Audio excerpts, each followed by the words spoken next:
चिंतन नाम का एक व्यापारी शहर से दूर एक गांव में रहता था। वो अपने गांव से शहर में व्यापार करने जाया करता। व्यापार के लिए उसके पास एक गधा था, बाली।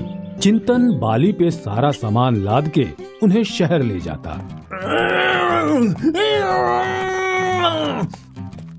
शहर जाने के रास्ते में उन्हें एक नदी को पार करना पड़ता था। चिंतन बड़े आराम से अपने गधे को नदी पार करवाता। नदी पार करके वो शहर पहुंचते। शहर में चिंतन सारा सामान दूसरे व्यापारी को बेच देता और फिर चिंतन और बाली वापस घर की ओर चल पड़ते। बिना भार के कितना अच्छा लग रहा है। मालिक मुझ पे कितना भार डालते हैं। मेरी तो टांगे भी नहीं हिलती। मुझे मेहनत करना बिल्कुल पसंद नहीं। जब वो लोग घर पहुंच जाते तो चिंतन गधे को पेट भर खाना देता। चिंतन अपने गधे का बड़ा ख्याल रखता क्योंकि उसे पता था कि उसके व्यापार के लिए उसे गधे की बहुत जरूरत है। अगले दिन चिंतन ने बाली पर 8 कपास की बोरियां लादी। अरे बाप रे, 8 बोरियां! पर मुझे इनका भार क्यों नहीं लग रहा? लेकिन जो भी हो, शहर तक तो चलना ही होगा ना। और रोज की तरह चिंतन बाली के साथ शहर गया और कपास बेचकर लौटने लगा। रास्ते में उसे अपना दोस्त कुंदन मिला। अरे चिंतन भाई, कैसा था आज का व्यापार? ठीक ही था। क्यों, क्या हुआ? तुम्हें सही दाम नहीं मिला क्या अपने सामान का? अब कपास का कितना दाम मिल सकता है? वो भी है। तुम नमक का व्यापार क्यों नहीं करते? आजकल शहर में नमक की बहुत मांग है और दाम भी बहुत अच्छे मिलते हैं। अरे वाह, ये तो बहुत अच्छा है। कल से मैं शहर नमक ले जाऊंगा। इन दोनों की बातें बाली सुन रहा था। ये महाशय मालिक को नया सुझाव दे रहे हैं। पहले ही मेरी कमर पे क्या कम भार था कि अब ये भी। अगले दिन चिंतन ने बाली पर 6 बोरियां नमक की लाद दी।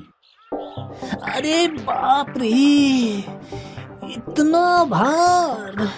मैं तो चल भी नहीं पाऊंगा। चिंतन ने बाली को खींचा, लेकिन वो फिर भी नहीं चल रहा था।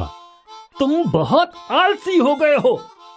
चिंतन ने बाली को छड़ी से मारा।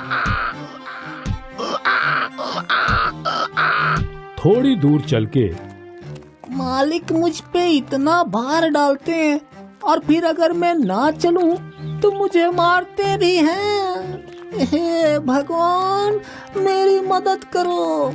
मुझे इस काम और इस भार से मुक्त करो। वो लोग नदी के पास पहुंचे। अरे बाप रे, आज तो नदी के पानी में बढ़ाव है। मुझे बहुत आराम से नदी पार करनी होगी। बाली, आराम से। चिंतन ने नदी पार करना शुरू किया।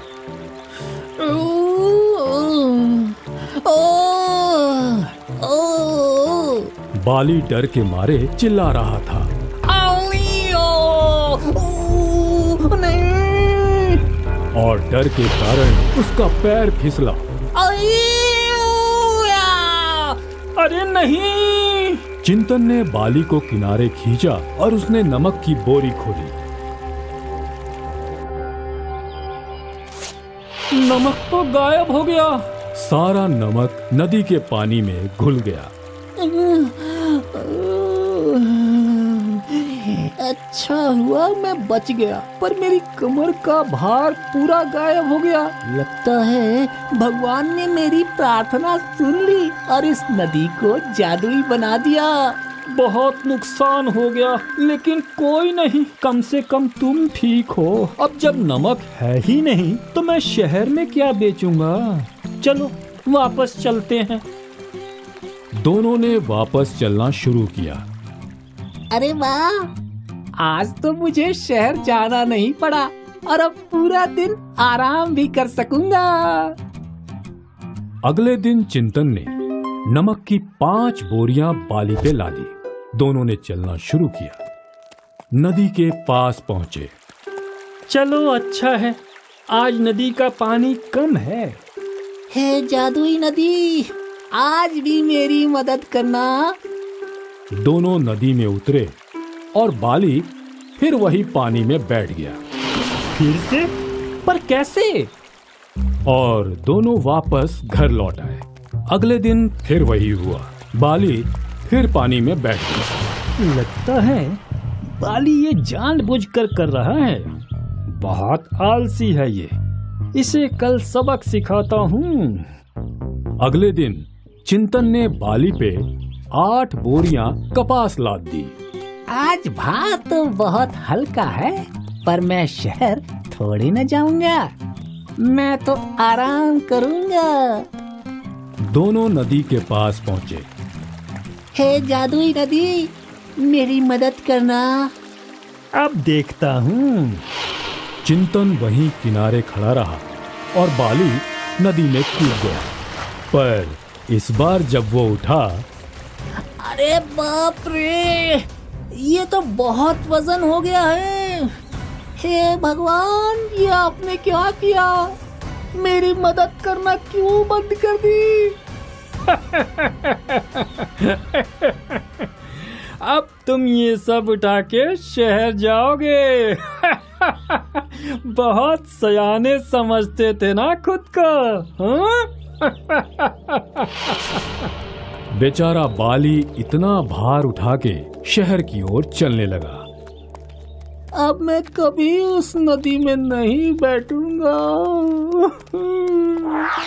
बाली ने अपना सबक सीख लिया।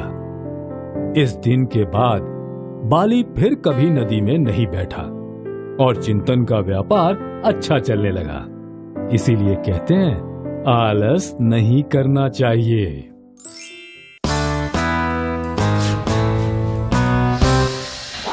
एक बार की बात है, एक धोबी का गधा था।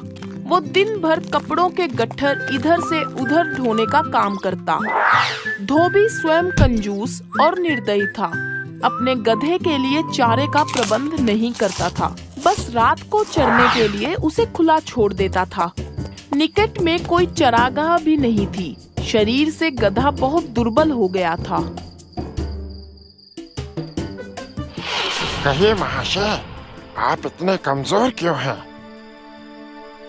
तो भी मुझसे दिन भर काम करवाता है, खाने को कुछ नहीं देता। मुझे रात को अंधेरे में इधर उधर मुंह मारना पड़ता है। तो समझो अब तुम्हारी भुखमरी के दिन गए। यहाँ पास में ही एक बड़ा सब्जियों का बाग है। वहाँ तरह तरह की सब्जियाँ उगी हुई हैं। खीरे, ककड़ियाँ, तोरी, गाजर, मूली, शलगम और बैंगनों की बहार है। अच्छा, पर बाग के अंदर कैसे जाए? मैंने बाग तोड़कर एक जगह अंदर घुसने का गुप्त मार्ग बना रखा है। बस मैं वहीं जा रहा हूँ, साथ आओगे? नेकी और पूछ पूछ, तुम्हारा भला होगा। मुझे भी ले चलो।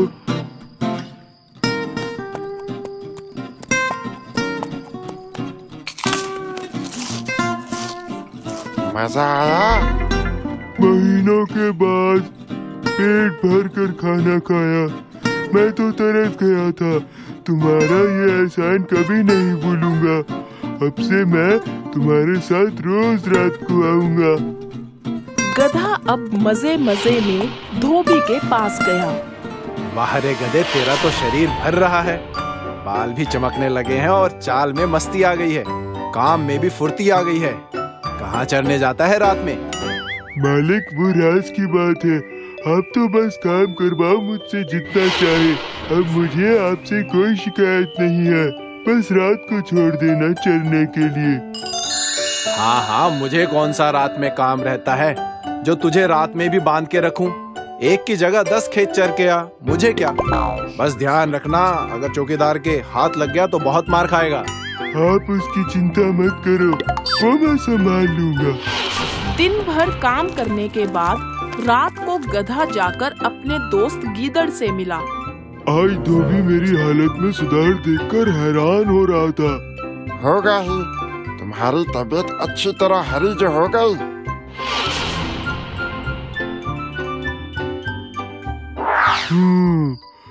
वैसे गीदड़ भाई, क्या तुम शास्त्रीय संगीत के बारे में कुछ जानते हो? शास्त्रीय संगीत? नहीं, मैं तो नहीं जानता।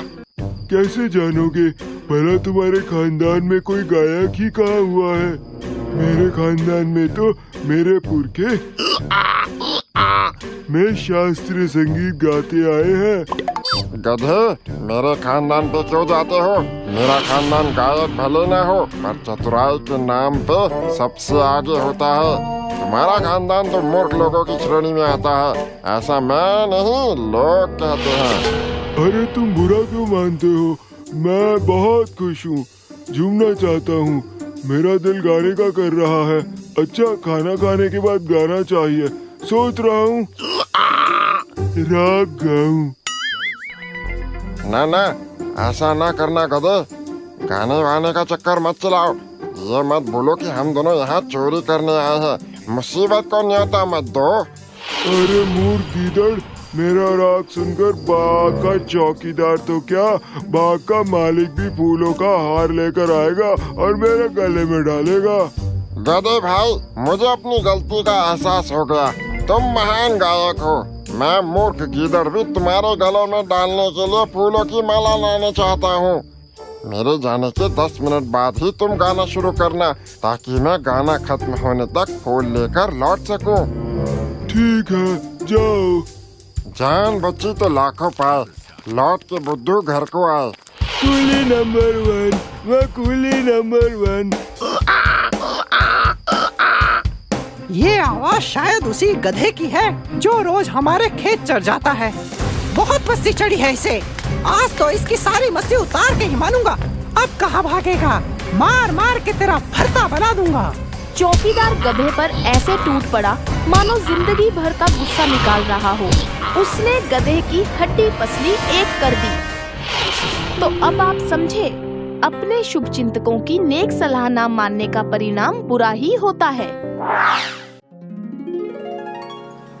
हाय, मैं हूँ शाइनी। अगर आप मुझे ऐसे ही देखना चाहते हैं तो इस वीडियो को जरूर शेयर करें और हाँ, इस चैनल को भी सब्सक्राइब करना ना भूलें।